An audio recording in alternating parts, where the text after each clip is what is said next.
Hi, this is Quinn at Kaizink with a quick improvement to our large format sticker and decal templates.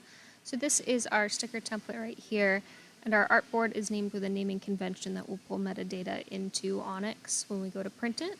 But there's nothing in here that has a description of it or says if there's a cut path in the file.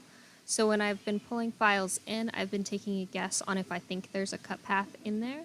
And if it's wrong, then I just have to reapply a different quickset to it once it's ripped.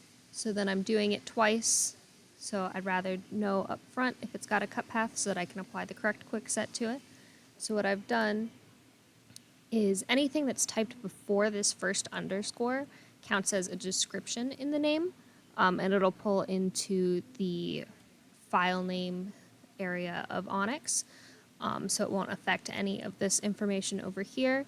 And I put PC in front of it for print cut, so that way when I pull it in, I know that it gets sent to the cutter after I print it.